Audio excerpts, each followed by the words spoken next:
ದಕ್ಷಿಣ ಕಾಶಿ ಕಳಸ ಏನಿದೆ ಆ ಒಂದು ಪಾಯಿಂಟ್ ಸಿಗುತ್ತೆ ನೋಡಿ. ಹಿಂದೆ ಇಲ್ಲಿ ದಕ್ಷಿಣ ಕಾಶಿ ಕಳಸೇಶ್ವರ ದೇವಸ್ಥಾನ ಇದೆ ನೋಡ್ಬೋದು. ಚಿಕ್ಕಮಗಳೂರು ಜಿಲ್ಲೆಯ ಮೂಡಿಗೆರೆ ತಾಲೂಕಿನ ಭದ್ರಾ ನದಿಯ ದಡದಲ್ಲಿರುವ ಕಳಸೇಶ್ವರ ದೇವಸ್ಥಾನವು ಪ್ರಾಚೀನ ಶೈವ ದೇವಾಲಯವಾಗಿದ್ದು ಇದನ್ನು ಇಲ್ಲಿ ದಕ್ಷಿಣ ಕಾಶಿ ಎಂದೇ ಕರೆಯಲಾಗುತ್ತದೆ.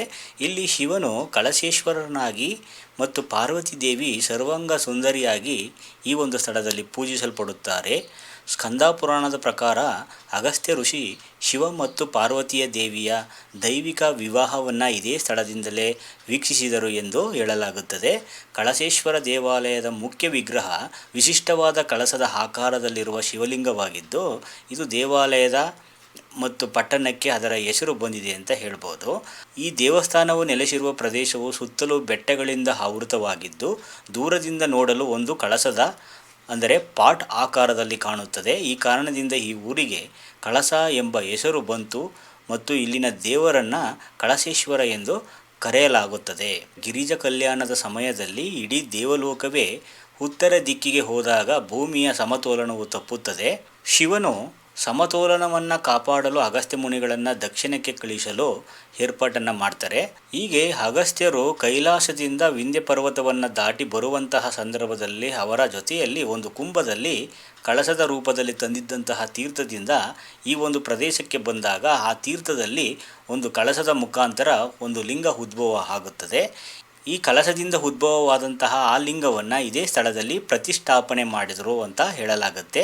ಈತನಿಗೆ ಕಳಸೇಶ್ವರ ಎಂಬ ಹೆಸರನ್ನು ಇಟ್ಟು ಇಲ್ಲಿ ಪೂಜಿಸಲಾಯಿತು ಅಂತ ಹೇಳಲಾಗುತ್ತೆ. ಈ ದೇವಸ್ಥಾನವು ಭದ್ರಾ ನದಿಯ ದಡದಲ್ಲಿದ್ದು ಇಲ್ಲಿನ ಶಿವಲಿಂಗವನ್ನು ದರ್ಶಿಸುವುದು ಕಾಶಿಯ ವಿಶ್ವನಾಥ ದರ್ಶನಕ್ಕೆ ಸಮಾನ ಎಂದು ಭಕ್ತರು ನಂಬುತ್ತಾರೆ. ಹಾಗೆ ಕಳಸದಲ್ಲಿರುವಂತಹ ಕಳಸೇಶ್ವರ ಸ್ವಾಮಿಯ ದರ್ಶನದ ಸಮಯವನ್ನು ನೋಡೋದಾದರೆ ಬೆಳಗ್ಗೆ 7:30ರಿಂದ ಮಧ್ಯಾಹ್ನ 1ರವರೆಗೆ ತೆರೆದಿರುತ್ತೆ. ಹಾಗೆ ಸಂಜೆ 3:30ರಿಂದ ರಾತ್ರಿ 8:30ರವರೆಗೆ ನೀವು ದೇವರ ದರ್ಶನವನ್ನು ಮಾಡ್ಬೋದು ಸ್ನೇಹಿತರೆ. ಹಾಗೆ ಕಳಸದಿಂದ ಸುಮಾರು 8 ಕಿಲೋಮೀಟರ್ ದೂರದಲ್ಲಿ ನೀವು ಹೊರನಾಡು ಅನ್ನಪೂರ್ಣೇಶ್ವರಿಯ ಸನ್ನಿಧಾನವನ್ನು ಕಾಣ್ತೀರಾ. ಹಾಗೆ ಕುದುರೆಮುಖದಿಂದ ಕಳಸಕ್ಕೆ ಬರೋದಾದರೆ ಸುಮಾರು 20-21 ಕಿಲೋಮೀಟ್ರು ನಿಮಗೆ ಈ ಒಂದು ಕಳಸ ಕ್ಷೇತ್ರ ಸಿಗುತ್ತೆ ಅಂತ ಹೇಳ್ಬೋದು. ಹಾಗೆ ನೋಡಿ ಮುಂದೆ ಬಂದರೆ ಆನೆ ಗಣಪತಿ ಗಂಡು, ಹಾಗೆ ಆನೆ ಗಣಪತಿ ಹೆಣ್ಣು ಅಂತ ಇಲ್ಲಿದೆ. ಇದಕ್ಕೆ ಸಂಬಂಧಪಟ್ಟಾಗೆ ಅರ್ಚಕರು ಒಂದೆರಡು ಮಾತಾಡ್ತಾರೆ, ಕೇಳೋಣ. ಹಿಂದೆ ತಾಳಾಸುರ ಅಂತ ರಾಕ್ಷಸನ ತಾಯಿ ತಪಸ್ ಮಾಡಿ ವರ ಪಡೆದಿರ್ತಾಳೆ. ಏನು ವರ ಪಡೆದಿರ್ತಾಳೆ ಅಂತ ಹೇಳಿದ್ರೆ, ನನಗೆ ದೈತ್ಯಾಕಾರ ಒಂದು ಮಗನ ಕೊಡಬೇಕು, ಆ ಮಗನಿಗೆ ಯಾರಿಂದನೂ ಮರಣ ಮತ್ತು ಯಾರನ್ನು ಸೋಲು ಬರಬಾರ್ದು ಅಂಥ ಮಗನ ಕೊಡಬೇಕು ಅಂತೇಳಿ ಒಂದು ವರ ಕೇಳಿರ್ತಾಳೆ. ಬ್ರಹ್ಮ ವರ ಮಗನ ಕೊಡ್ತಾನೆ. ಆ ಮಗ ಹುಟ್ಟಿದ ತಕ್ಷಣ ಅವನು ಯಾರ ಕೈಗೂ ಸಿಗಲ್ಲ, ಯಾರ ಕಣ್ಣಿಗೂ ಅಂಥ ದೈತ್ಯಕಾರ ಮಗನ ಪಡೆದಾಗ ಅವನು ಮಾಯ ರೂಪದಲ್ಲಿ ಇದ್ಬಿಟ್ಟು ಒಂದು ತಾಳೆ ಮರದೊಳಗೆ ವಾಸವಾಗಿದ್ದು ಬರುವಂಥ ಶತ್ರುಗಳನ್ನು ವಿಷಗಾಳಿ ಬಿಟ್ಟು ನಾಶ ಮಾಡ್ತಿರ್ತಾನೆ. ಆವಾಗ ಭಕ್ತರು ಏನು ಮಾಡ್ತಾರೆ, ಈಶ್ವರನ ಮೊರೆ ಹೋಗ್ತಾರೆ. ಈಶ್ವರನ ಮೊರೆ ಹೋದಾಗ ಈಶ್ವರ ಗಣಪತಿಗೆ ಹೇಳ್ಕಳಿಸ್ತಾನೆ, ನೀವು ಬರುವಂಥ ಆ ತಾಳಸರನ್ನ ರಾಕ್ಷಸನ ಹುಡುಕಿ ಸಂಹಾರ ಮಾಡಿ ಅಂತೇಳಿ ಹೇಳಿದಾಗ ಅವರು ಆನೆ ರೂಪಕ್ಕೆ ತಾಳ್ಬಿಟ್ಟು ಬಂದು ಹುಡುಕಕ್ಕೆ ಶುರು ಮಾಡ್ತಾರೆ. ನಿಜ ರೂಪದಲ್ಲಿ ಕಣ್ಣಿಗೆ ಕಾಣಿಸಲ್ಲ. ಆನೆ ರೂಪಕ್ಕೆ ಬಂದಾಗ ಹೆಣ್ಣಾನೆಗೆ ತಾಳೆ ಮರದಲ್ಲಿ ಕೂತಂಥ ರಾಕ್ಷಸ ಕಣ್ಣಿಗೆ ಬಿದ್ದಾಗ ಹೋಗಿ ಆ ಮರ ಮುರಿದಾಗ ಮರದಿಂದ ಹೊರಗಡೆ ಬಂದು ಓಡಿಯೋ ಬರ್ತಾನೆ, ಕೈ ಸಿಗಲ್ಲ.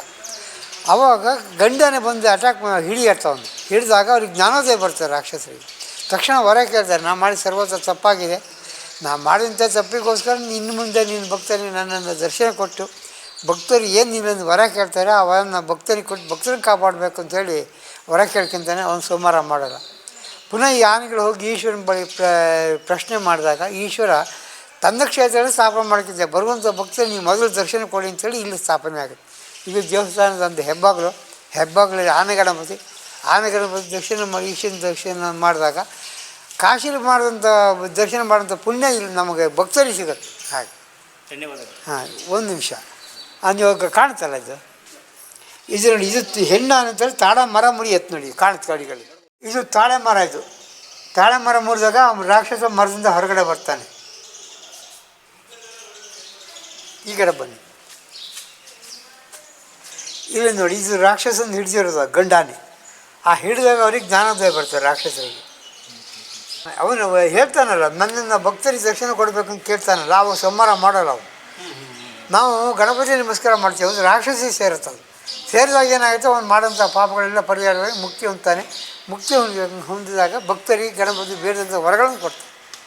ಇಲ್ಲಿ ನಮಸ್ಕಾರ ಮಾಡಿ ಈಶ್ವರನ ದರ್ಶನಕ್ಕೆ ಒಳಗಡೆ ಆಗ್ಬೋದು. ಹಾಗೆ ಭಕ್ತಿ ನಿಮ್ಗೆ ಒಳ್ಳೇದು ಮಾಡಲಿ. ಹೀಗೆ ನಮ್ಮ ಕಳಸದ ಈ ಒಂದು ದೇವಸ್ಥಾನದ ಜೀರ್ಣೋದ್ಧಾರದ ಕಾರ್ಯಗಳನ್ನು ನೋಡೋದಾದರೆ ವಿಜಯನಗರದ ಅರಸರಿಂದ ಹಿಡಿದು ಕೆಳದಿಯ ನಾಯಕರಿಂದ ಹಾಗೆ ನಮ್ಮ ಮೈಸೂರಿನ ಒಡೆಯರು ಎಲ್ಲ ರಾಜಮನೆತನಗಳಿಂದ ಈ ಒಂದು ದೇವಸ್ಥಾನಕ್ಕೆ ಕೊಡುಗೆಗಳನ್ನು ನೀಡಿದ್ದಾರೆ ಅಂತ ಹೇಳ್ಬೋದು. ಕಳಸದ ಶ್ರೀ ಕಳಸೇಶ್ವರ ಸ್ವಾಮಿಯ ದೇವಸ್ಥಾನದಲ್ಲಿ ನೆಲೆಸಿರುವ ಪಾರ್ವತಿ ದೇವಿಯನ್ನು ಶ್ರೀ ಸರ್ವಾಂಗ ಸುಂದರಿ ಎಂಬ ಹೆಸರಿನಿಂದ ಪೂಜಿಸಲಾಗುತ್ತದೆ. ಸರ್ವಾಂಗ ಸುಂದರಿ ಅಂದರೆ ಎಲ್ಲ ರೀತಿಯಲ್ಲಿಯೂ ಅತ್ಯಂತ ಸುಂದರವಾದಂತಹ ದೇವಿ ಅನ್ನುವಂತಹ ಅರ್ಥವನ್ನು ಕೊಡುತ್ತೆ.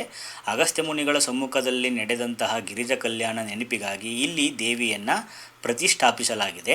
ನವರಾತ್ರಿಯ ಸಮಯದಲ್ಲಿ ದೇವಿಗೆ ವಿಶೇಷ ಅಲಂಕಾರ ಪೂಜೆಗಳು ನಡೆಯುತ್ತವೆ. ಅಲ್ಲದೆ ಪ್ರತಿ ವರ್ಷ ನಡೆಯುವ ಗಿರಿಜ ಕಲ್ಯಾಣದ ಉತ್ಸವದ ಸಂದರ್ಭದಲ್ಲಿ ಸರ್ವಾಂಗ ಸುಂದರಿ ದೇವಿಗೆ ವಧುವಿನಂತೆ ಅಲಂಕಾರ ಮಾಡಿ ವೈಭವದ ಮೆರವಣಿಗೆಯನ್ನು ನಡೆಸಲಾಗುತ್ತದೆ. ಈ ದೇವಿಯನ್ನು ಕಲ್ಯಾಣಕಾರಿಣಿ ಅಂತಲೂ ಕೂಡ ಕರೀತಾರೆ. ಅಂದರೆ ಮದುವೆಯನ್ನು ಮಾಡಿಸುವವಳು ಅಂತೇಳಿ ನಂಬಲಾಗಿದ್ದು, ವಿವಾಹದ ಅಡೆತಡೆ ಇರುವವರು ಇಲ್ಲಿ ಬಂದು ದೇವಿಗೆ ವಿಶೇಷ ಹರಕೆಯನ್ನು ತೀರಿಸುತ್ತಾರೆ. ಯಮುನಾ, ಗಂಗಾ ಮತ್ತು ಸರಸ್ವತಿ ನದಿಯ ಸಂಗಮವಾಗಿ ಹೇಗೆ ಕಾಶಿಯಲ್ಲಿ ಹರಿಯುತ್ತೋ ಹಾಗೆ ಗಂಗಾ ಮೂಲದಿಂದ ಒಂದೇ ಮೂಲದಲ್ಲಿ ಹುಟ್ಟಿ ಬೇರೆ ಬೇರೆ ಕಡೆ ಹರಿಯುವಂತಹ ತುಂಗಭದ್ರಾ, ನೇತ್ರಾವತಿಯ ನದಿಯ ಉಪಸ್ಥಿತಿ ಇರುವಂಥದ್ದನ್ನು ಕೂಡ ನಾವು ಈ ಒಂದು ಸ್ಥಳದಲ್ಲಿ ಕಾಣ್ಬೋದು. ಹಾಗಾಗಿ ಇದು ಕೂಡ ಕಾಶಿಯಷ್ಟೇ ತುಂಬ ಪವಿತ್ರವಾದಂತಹ ಸ್ಥಳ ಅಂತ ಹೇಳಲಾಗುತ್ತೆ. ದೇವಸ್ಥಾನ ತುಂಬ ಚೆನ್ನಾಗಿದೆ.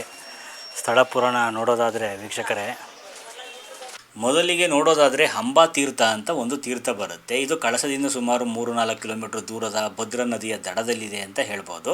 ಇದು ಪಾರ್ವತಿ ದೇವಿಗೆ ಹಂಬಾ ಅಂತೇಳಿ ಸಮರ್ಪಿತವಾಗಿರುವಂತಹ ಒಂದು ತೀರ್ಥ. ಅತ್ಯಂತ ಸುಂದರವಾದ ಪ್ರಸಿದ್ಧವಾದ ತಾಣವಾಗಿದೆ.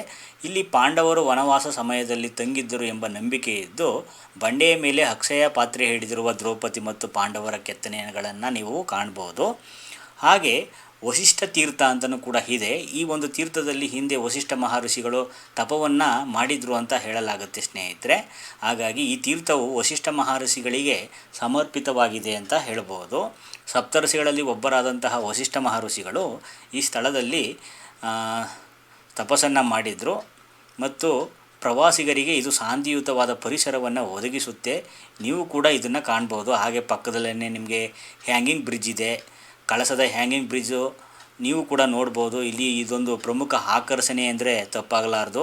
ಭದ್ರಾ ನದಿಗೆ ಅಡ್ಡಲಾಗಿ ನಿರ್ಮಿಸಲಾದ ಸುಂದರವಾದ ಪಾದಾಚಾರಿ ತೂಗು ಸೇತುವೆ ಅಥವಾ ಹ್ಯಾಂಗಿಂಗ್ ಬ್ರಿಡ್ಜ್, ಈ ಸೇತುವೆಯನ್ನು ನೀವು ಇಲ್ಲಿ ಕಳಸದಲ್ಲಿ ಕಾಣ್ಬೋದು. ಇದರ ಸುತ್ತಲಿನ ಹಸಿರು ಬೆಟ್ಟಗಳ ರಮಣೀಯ ನೋಟವನ್ನು ಆನಂದಿಸುವುದನ್ನು ನೀವು ಮರೆಯಬೇಡಿ ಅಂತ ಹೇಳ್ತಾ ಇದ್ದೀನಿ. ನಾಗತೀರ್ಥ, ಇಲ್ಲಿ ಸ್ನಾನ ಮಾಡೋದರಿಂದ ನಾಗದೋಷಗಳು ನಿವಾರಣೆ ಆಗುತ್ತೆ ಅಂತ ನಂಬಿಕೆ ಭಕ್ತರಲ್ಲಿದೆ. ಈ ಸ್ಥಳವು ಸರ್ಪದೇವರ ಪೂಜೆಗೆ ಪ್ರಶಸ್ತವಾಗಿದೆ ಅಂತ ಹೇಳ್ಬೋದು. ಹಾಗೆ ಇಲ್ಲಿ ಪವಿತ್ರ ಸ್ನಾನ ಮಾಡೋದರಿಂದ ಜಾತಕದಲ್ಲಿರುವ ನಾಗದೋಷ, ಸರ್ಪದೋಷಗಳು ಕೂಡ ನಿವಾರಣೆ ಆಗುತ್ತೆ ಅಂತ ಈ ಬಲವಾದ ನಂಬಿಕೆ ಭಕ್ತರಲ್ಲಿದೆ ವೀಕ್ಷಕರೇ. ಹಾಗಾಗಿ ನಾಗ ಪ್ರತಿಷ್ಠಾಪನೆ ಕೂಡ ನೀವು ಇಲ್ಲಿ ಕಾಣ್ಬೋದು. ತೀರ್ಥದ ಬಳಿ ಹಲವಾರು ನಾಗರ ಕಲ್ಲುಗಳನ್ನು, ನಾಗರ ಪ್ರತಿಮೆಗಳನ್ನು ಪ್ರತಿಷ್ಠಾಪಿಸಿರುವುದನ್ನು ನೀವಿಲ್ಲಿ ಕಾಣ್ಬೋದು. ಮುಂದಿನದನ್ನು ನೋಡೋದಾದರೆ ಕೋಟಿ ತೀರ್ಥ ಅಂತೇಳಿ, ಇದೊಂದು ಧಾರ್ಮಿಕ ಮಹಾತ್ಮ ಅಥವಾ ಪುರಾಣಗಳ ಪ್ರಕಾರ ಶಿವಪಾರ್ವತಿಯರ ಕಲ್ಯಾಣ, ಗಿರಿಜ ಕಲ್ಯಾಣದ ಸಮಯದಲ್ಲಿ ಅಗಸ್ತ್ಯ ಮುನಿಗಳ ಕೋರಿಕೆಯ ಮೇರೆಗೆ ಕೋಟಿ ದೇವತೆಗಳು ಈ ಸ್ಥಳದಲ್ಲಿ ಬಂದು ನೆಲೆಸಿದ್ದರು ಎಂದು ನಂಬಲಾಗಿದೆ. ಆ ಕಾರಣದಿಂದಲೇ ಈ ಒಂದು ತೀರ್ಥವನ್ನು ನಾವು ಕೋಟಿ ತೀರ್ಥ ಅಂತ ಹೇಳಿ ಕರಿತೀವಿ. ಈ ತೀರ್ಥದಲ್ಲಿ ಕೂಡ ನೀವು ಸ್ನಾನ ಮಾಡೋದನ್ನು ಮರಿಬೇಡಿ. ಈ ತೀರ್ಥದಲ್ಲಿ ಸ್ನಾನ ಮಾಡೋದರಿಂದ ಕೋಟಿ ಪುಣ್ಯ ತೀರ್ಥಗಳಲ್ಲಿ ಸ್ನಾನ ಮಾಡಿದಷ್ಟೇ ಫಲಪ್ರದ ಎಂಬ ಬಲವಾದ ನಂಬಿಕೆ ಇದೆ. ಹಾಗಾಗಿ ಕೋಟಿ ತೀರ್ಥಗೂ ಕೂಡ ನೀವು ಭೇಟಿ ಕೊಡಿ. ಹಾಗೆ ಇನ್ನೊಂದು ರುದ್ರತೀರ್ಥ ಅಂತ ಹೇಳಿ, ಇದು ರುದ್ರ ದೇವರಿಗೆ ಅಂದರೆ ಶಿವನಿಗೆ ಸಮರ್ಪಿತವಾದಂತಹ ತೀರ್ಥವಾಗಿದೆ. ಕಳಸದ ಪಂಚತೀರ್ಥಗಳಲ್ಲಿ ಒಂದಾದ ರುದ್ರತೀರ್ಥವು ಕೂಡ ಈ ಪಿತೃ ಕಾರ್ಯಗಳಿಗೆ ಮತ್ತು ಆಧ್ಯಾತ್ಮಿಕ ವಿಧಿವಿಧಾನಗಳಿಗೆ ಅತ್ಯಂತ ಪ್ರಶಸ್ತವಾದ ಸ್ಥಳವಾಗಿದೆ ಸ್ನೇಹಿತರೆ. ಕಾಶಿಯಂತೆ ಇಲ್ಲಿಯೂ ಸಹ ಪಿತೃಗಳಿಗೆ ಪಿಂಡ ಪ್ರದಾನ ಮಾಡೋದು ಮತ್ತು ತರ್ಪಣ ಬಿಡೋದು ಅತ್ಯಂತ ಪುಣ್ಯದಾಯಕ ಎಂಬ ನಂಬಿಕೆ ಇದೆ.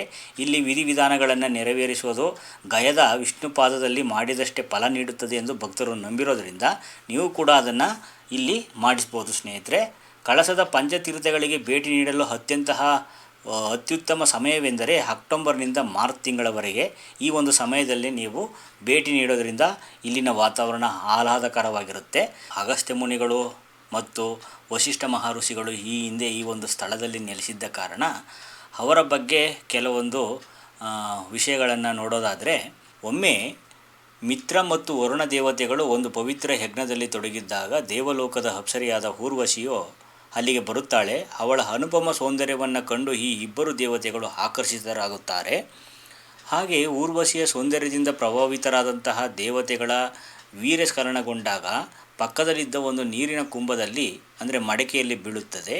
ಈ ಕುಂಭವನ್ನು ಗರ್ಭದಂತೆ ಪರಿಗಣಿಸಿ ಅದರ ಮುಖಾಂತರದಲ್ಲಿ ಹುಟ್ಟಿ ಬಂದಂಥವರು ಅಂತ ಹೇಳ್ಬೋದು. ಕೆಲವು ದಿನಗಳ ನಂತರ ಆ ಕುಂಭದಲ್ಲಿ ಇಬ್ಬರು ಮಹಾನ್ ಋಷಿಗಳು ಜನಿಸುತ್ತಾರೆ. ಮೊದಲು ಬಂದವರು ಅಗಸ್ತ್ಯ ಮುನಿಗಳು. ಇವರು ಕುಂಭದಿಂದ ಹುಟ್ಟಿದ್ದ ಕಾರಣ ಇವರಿಗೆ ಕುಂಭಯೋನಿ ಅಥವಾ ಕುಂಭ ಸಂಭವ ಅನ್ನುವಂತಹ ಹೆಸರು ಕೂಡ ಇದೆ. ಅವರ ನಂತರ ಅದೇ ಕುಂಭದಿಂದ ವಸಿಷ್ಠ ಮಹರ್ಷಿಗಳು ಉದ್ಭವಿಸಿದರು ಅಂತ ಹೇಳ್ಬೋದು. ಕೊನೆಗೆ ಅವರನ್ನು ಬ್ರಹ್ಮಮಾನಸ ಪುತ್ರ ಅಂತ ಹೇಳ್ತಾರೆ.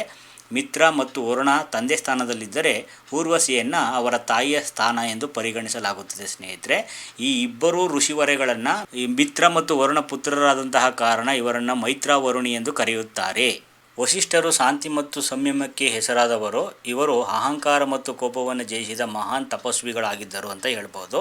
ಹಾಗೆ ಅಗಸ್ತ್ಯ ಮುನಿಗಳು ಹೇಗೆ ಉದ್ಭವಿಸಿದರು ಅಂತ ಹೇಳಿ ನೀವು ಈ ಒಂದು ದೇವಸ್ಥಾನದ ಒಳಭಾಗದ ಪ್ರಾಂಗಣ ಏನಿದೆ ಆ ಪ್ರಾಂಗಣದ ಒಳಭಾಗದಲ್ಲಿ ಈ ಪುರಾಣದ ಪ್ರಕಾರ ಅವರ ಉತ್ಪತ್ತಿ ಹೇಗಾಯಿತು ಅನ್ನೋದ್ರ ಬಗ್ಗೆ ಮಾಹಿತಿಯನ್ನು ಚಿತ್ರಗಳ ಮುಖಾಂತರ ವಿವರಿಸಿದ್ದಾರೆ. ನೀವು ಅದನ್ನು ಕೂಡ ದೇವಸ್ಥಾನದ ಒಳಭಾಗದಲ್ಲಿ ವೀಕ್ಷಿಸಬಹುದು ವೀಕ್ಷಕರೇ. ನೋಡೋರಲ್ಲ, ಒಳಗಡೆ ಹೋಗಿ ಬಂದು ಕೆಲವೊಂದು ವೀಕ್ಷಣೆಗಳನ್ನು ನಿಮಗೆ ತೋರಿಸುವಂಥ ಪ್ರಯತ್ನ ಮಾಡಿದ್ದೀನಿ. ನೀವು ಏನಾದರೂ ಹೊರನಾಡಿಗೆ ಬಂದರೆ ಕಳಸಕ್ಕೆ ಭೇಟಿ ಕೊಡೋದನ್ನು ಮರಿಬೇಡಿ. ಇದು ಕಳಸೇಶ್ವರ. ಸೊ ಬನ್ನಿ, ನಮ್ಮ ಮುಂದಿನ ಪ್ರಯಾಣ ಹೇಗಿದೆ ನೋಡೋಣ. ಎಲ್ಲರಿಗೂ ಕೂಡ ನಮಸ್ಕಾರಗಳು.